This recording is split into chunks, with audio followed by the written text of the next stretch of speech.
اليوم الرابع على التوالي يتدفق وتتدفق الآلاف من عضوات وأعضاء الجمعية العمومية. الحمد لله. النهارده المناسبة 3 مناسبات يعني. أول حاجة إيقاف دونجا.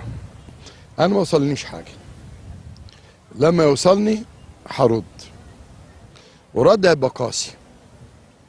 هو مين اشتكى دونجا رقم 1؟ 2، هو مين حقق مع دونجا عشان توقع عليه عقوبة؟ وبقول لي معالي المستشار عزت خميس، لو حضرتك فعلا اللي مطلع القرار دون، طب هو حضرتك كهرباء توقف يا باشا؟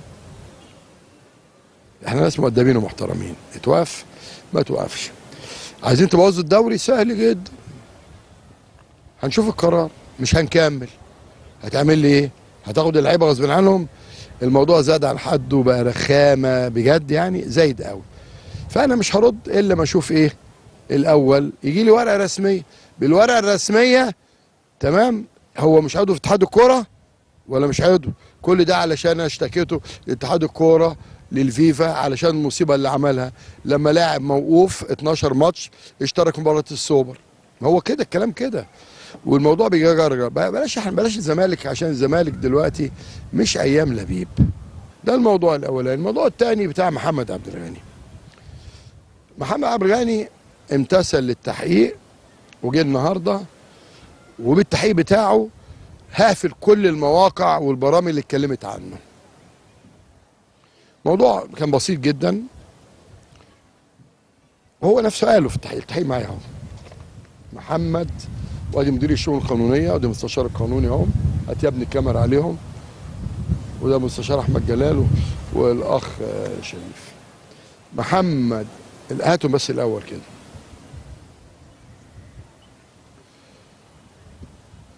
محمد عبد الغني ده اسمه. هو قال الاستاذ مرتضى جابني من 5 سنين، وقال في اتهام بحترمه جدا جدا، وكل الذي نشر اهو، وهو ماضي هنا اهو، كل نشر في المواقع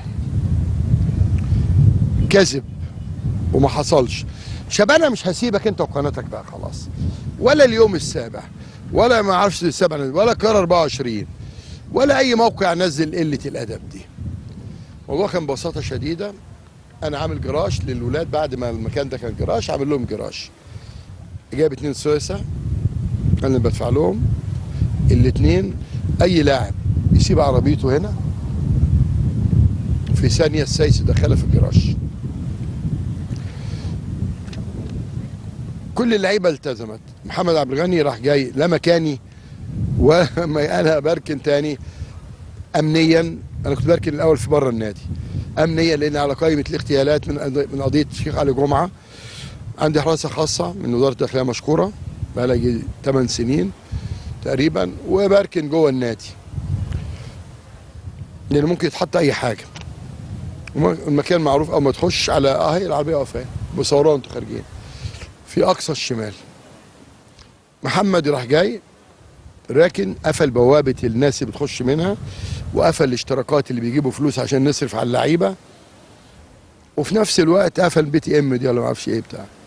فانا جيت عربيتي، ما اعرفش انها عربيته، عربيه مين دي؟ قالوا لي بتاع محمد. طب ليه هنا يا ابني؟ بتاع السايس.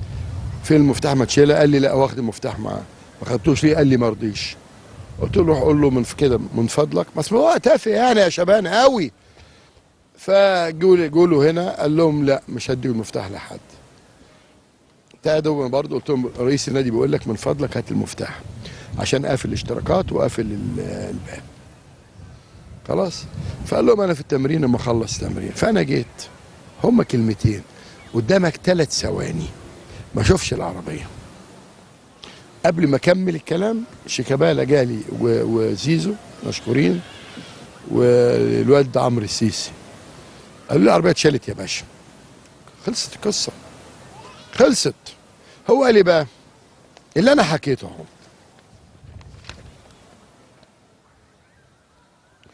اتفضل. ما حصلش الكلام دون. انا ركنت السياره وسبت المفتاح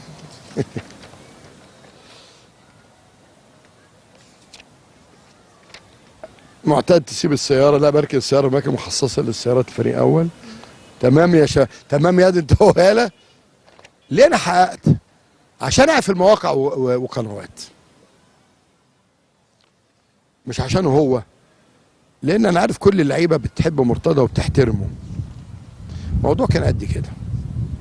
واخد بالك يا مطاوع؟ وريني هتخش النادي ازاي؟ ما توريني. وبعدين بيقولوا لي ان مطاوع ما بيكتبش اي كلمه الا بتعليمات من كريم ابو حسين. هنساله. واخد بالك يا كريم؟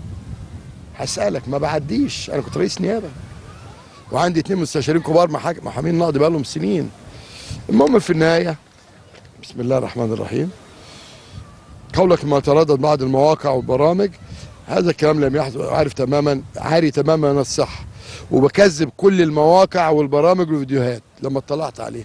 ايه رايكم بقى مواقع يا سفله يا كدابين؟ ايه رايكم يا مأجورين؟ انا مش مصدق ان القاهره 24 يبقى فيها حد كده، عشان فيها المملوك محترم مؤدب، وانا عارف الموقع ده تبع مين. شكلكم ايه بقى؟ الواد كدبكم كلكم ومضى. وبعدين في الاخر هنا اهو، ادي اهو اخر ورقه، ده توقيع اهو، ده توقيع محمد اهو. كذب، ما حصلش. انا في النادي من 5 سنين، لم تحدث مني اي مشكله، والموقف الاخير لا يشكل اي مشكله في الاساس، ودي اكاذيب من خلال مواقع التواصل والبرامج الرياضيه. وانا بكن كل تقدير واحترام للنادي ورئيس النادي ومجلس ادارته واعضائه وجماهيره. ايه رايكم؟ كذبكم اللي ما حصلش، هو قال الحقيقه اللي انا قلتها من اول يوم. اتفضل يا سي محمود، احفظ البلاغ. ده الموضوع.